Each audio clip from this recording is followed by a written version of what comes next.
This video is going to be about Capricorn and Capricorn Hindi में मकर राशि जिसको कहते हैं, ये धरती तत्व की आखिरी राशि होती है।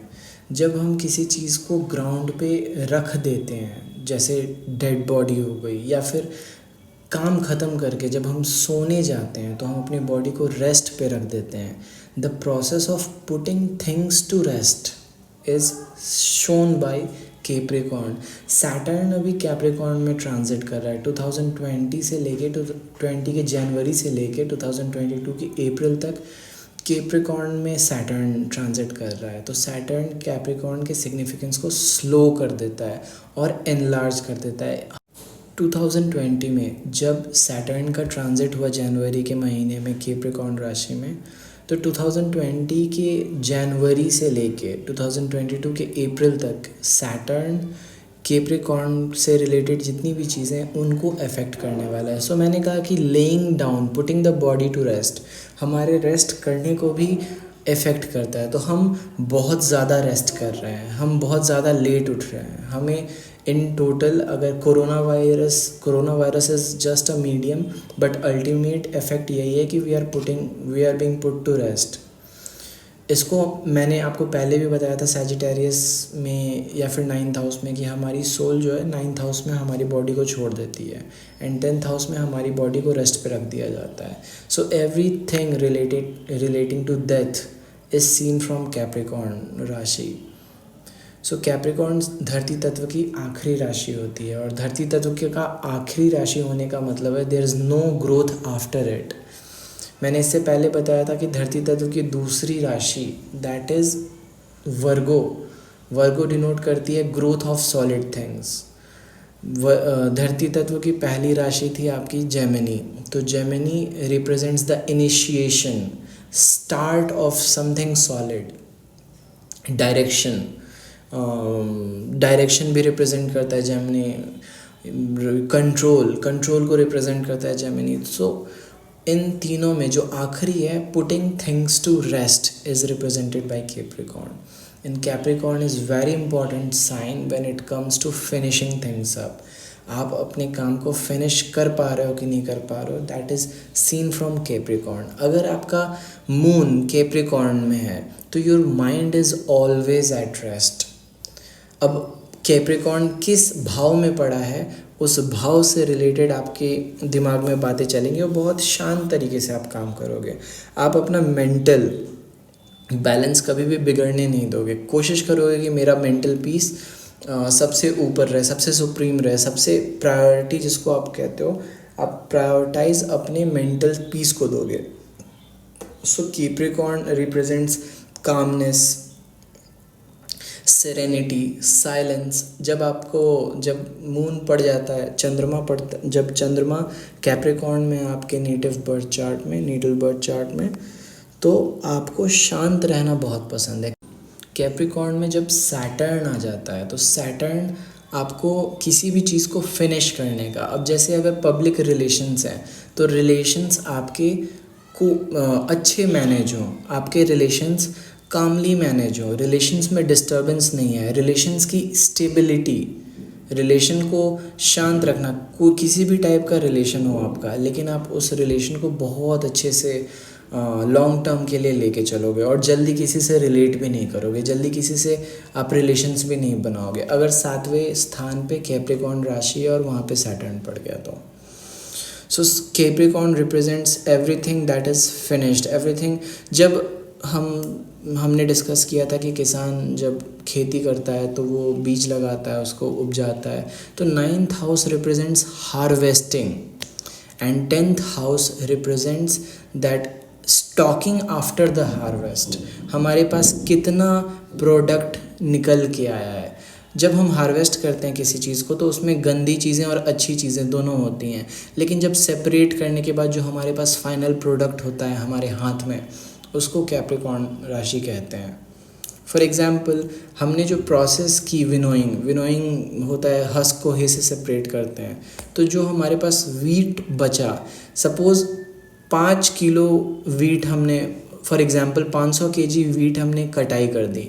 अब उस वेट में से 200 किलो फालतू था, तो 300 किलो हमारे पास बचा। ये जो सेपरेशन है 500 में से 200 हटाना, 200 केजी हटाना, इसको सैजिटेरियस से देखते हैं। लेकिन वो जो 300 हमारे पास बचा, फाइनल प्रोडक्ट क्या बचा, दैट प्रोडक्ट इज़ कैप्रिकॉर्न। और इसका कैप्रिकॉर्न का सिग्निफिकेंस ये है कि you are putting it to rest. इसका मतलब ये है कि आप इसको अब डिस्टर्ब नहीं कर रहे हो, आप इसको स्टैक करते चले जा रहे हो, आप इसको कहीं पे स्टोर कर रहे हो। अब स्टोर हम टॉरस से देखते हैं कि आप होल्ड क्या कर रहे हो, लेकिन स्टोरेज एक अलग सिस्टम हो गया। यहाँ पे आपके पास प्रोडक्ट जो बचा, ये प्रोडक्ट आपके पास रहेगा नहीं, इसको आप डिस्चार्ज करोगे, जो कि फिर 11th हाउस में कॉन्सिक्वेंस में आ जाएगा। लेकिन कैप्रिकॉर्न होता है कि what product you have in your hand, अब उसके बाद उस प्रोडक्ट में कोई ग्रोथ नहीं होना। फॉर एग्जांपल, जो पेड़ पे लगे हुए फल होते हैं वो सैजिटेरियस रिप्रेजेंट करता है उसको तोड़ने के, लेकिन तोड़ने के बाद उसके अंदर कोई ग्रोथ नहीं होता। दिस इज़ द लास्ट तत्व, धरती का जो आखिरी तत्व होता है, ये इस चीज़ को रिप्रेजेंट करता है। हर लिविंग थिंग मोशन में है, हर लिविंग बीइंग मोशन में है। हर वो चीज़ जो स्टिमुलस शो करती है उसको हम लिविंग मान लेते हैं। लेकिन जब उस लिविंग थिंग का कोई भी चीज़ अगर ग्रोथ नहीं शो कर रहा है तो उस चीज़ को हम कैप्रिकॉर्न से देखते हैं। लेकिन ग्रोथ ना शो करने से पहले सेपरेशन आता है, जो सेपरेशन हम सैजिटेरियस से देखते हैं। तो कैप्रिकॉर्न एज अ थर्ड राशि, पृथ्वी तत्व की तीसरी राशि का मतलब ये है कि अब पृथ्वी तत्व जो सॉलिड चीज़ जो ग्रो कर रही थी वो ग्रो नहीं कर रही है, it has receded from growth. तो एंड ऑफ ग्रोथ, किसी भी चीज़ में ग्रोथ की कमी होना, इसको कमी नहीं, खात्मा होना किसी भी ग्रोथ का, इसको हम कैप्रिकॉर्न राशि से देखते हैं। फिनिश प्रोडक्ट क्या है आपके पास। कैप्रिकॉर्न, ऐसे मैंने बताया था कि आप धरती पे चल रहे जितने भी प्रोसेस हैं उनको अंडर कैप्रिकॉर्न देख सकते हैं हम।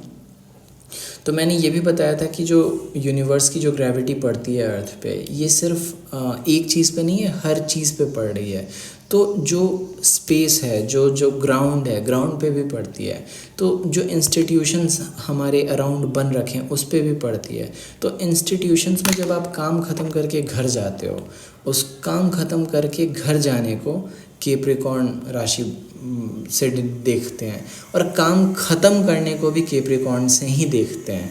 ये दोनों सेपरेट चीज़ें नहीं है। You put the work to rest, आप डेली जो काम करके ख़त्म करते हो उसको कैप्रिकॉर्न राशि से देखते हैं, और उस ख़त्म करके जो आप रख रहे हो उसका जो रिकॉर्ड बन रहा है उस रिकॉर्ड को भी कैप्रिकॉर्न राशि से देखते हैं।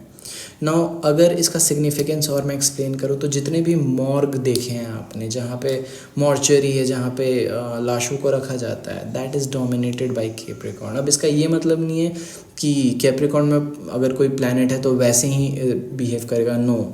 उसके पूरी कुंडली एनालिसिस करने के बाद किसी रिजल्ट पे पहुंचा जा सकता है। So Capricorn represents all those life process which has cease to show growth. अगर ग्रोथ सीज हो गया, दैट इज़ कैप्रिकॉर्न। इसीलिए इसको धरती तत्व की आखिरी राशि कहते हैं। हर 12 राशि को हमने 4 तत्वों में डिवाइड किया, जहाँ पे ओरिजिनेशन, ऑपरेशन और एंडिंग, दैट इज़ डिस्ट्रक्शन, इन्हीं 3 पैरामीटर्स पे हमने इन राशियों को डिवाइड कर रखा है। So Capricorn becomes important there as well. जब आप किसी एग्ज़ाम में किसी पेपर को लिख रहे होते हो तो जो भी आप उस पेपर में लिख रहे होते हो वो सैजिटेरियस है। लेकिन जब आप लिखना बंद कर देते हो, लिखना बंद करने के बाद जो आपके पास फिनिश्ड प्रोडक्ट है आपके हाथ में, जो आपका आंसर शीट है, इसको जब आप जमा करते हो तो उस चीज़ को जमा करने को कैप्रिकॉर्न कहते हैं। ऐसे ही जब आपका suppose a girl is pregnant, जो 9 मंथ के बाद जो बच्चा प्रोड्यूस होता है उसको कैप्रिकॉर्न राशि से देखते हैं। लेकिन यहीं पे मैं अलग व्यू दूंगा आपको, क्योंकि धरती तत्व की आखिरी राशि होती है वो ग्रोथ नहीं शो करती है। तो मैं एक बात एक्सप्लेन कर दूँ, ग्रोथ रिलेशनल है। वो जो बेबी है वो inside the system, human as a system, वो मदर के अंदर ग्रो कर रहा था, अब वो मदर से बाहर आके ग्रो करेगा, मदर के अंदर ग्रो नहीं करेगा। ये ये थोड़ा समझने में थोड़ा प्रॉब्लम होता है स्टार्टिंग में लोगों को, बट ये आप इवेंचुअली जब प्रैक्टिस में आओगे एस्ट्रोलॉजी के आप समझ जाओगे कि किस तरीके से ये वर्क करता है। तो Capricorn shows what ever final product you have. Capricorn में जब कोई प्लैनेट चलता है तो कैप्रिकॉर्न में स्टॉक करवा देता है किसी भी चीज़ को। किसी भी चीज़ का आप सपोज़ आपके पास 50,000 रुपये हैं तो वो पड़े रह जाएंगे, आप उसको यूज़ नहीं कर पाओगे। स्टोर कर देता है किसी भी चीज़ को, किसी भी, और ये जो किसी भी चीज़ कर रहा हूँ ये ख़रीदी हुई चीज़ नहीं है, ये आपका खुद का बनाया हुआ कोई प्रोडक्ट है। सपोज़ आपने कोई चीज़ बनाई और कैप्रिकॉर्न की महादशा चल गई या फिर चर दशा चल गई कैप्रिकॉर्न की, तो उस प्रोडक्ट से रिलेटेड जो भी चर अंतरदशा है, अंतरदशा जैसे जैसे चेंज होगी उस प्रोडक्ट से रिलेटेड आप उन एक्टिविटीज़ को परफॉर्म करोगे, जो कि मैं चर दशा वाले वीडियोस में एक्सप्लेन करूँगा। सो कैप्रिकॉर्न धरती तत्व की आखिरी राशि होती है जो कि किसी भी चीज़ के ग्रोथ को ख़त्म होना शो करती है। किसी भी चीज़ में ग्रोथ ख़त्म हो चुका है इस बात को शो करती है। अगर आप कुंडली को पढ़ो तो देखो कि कैप्रिकॉर्न किस भाव में है, जिस भाव में होगा आप उस भाव को लेके बड़े शांत होगे। अगर 10वें स्थान पे कैप्रिकॉर्न, आपको सोना बहुत पसंद होगा, आपको सोने में कोई प्रॉब्लम नहीं है। अगर पहले स्थान में है तो भी सोना बहुत पसंद होगा, क्योंकि कैप्रिकॉर्न रेस्ट करने की राशि होती है, ग्रोथ शो ना करने की राशि है। अगर कैप्रिकॉर्न 4th हाउस में है तो आपका ग्रोथ रेस्ट करने से रिलेटेड होगा। आपको वेकेशंस बहुत पसंद आएंगे, वहाँ जहाँ पे आप जाके रिलैक्स हो सके हो, योगा सेंटर हो गया या फिर कोई भी ऐसी चीज़। ये 4th हाउस में जब कैप्रिकॉर्न हो और सैटर्न हो तो उससे देखते हैं। So with this, stay tuned, subscribe.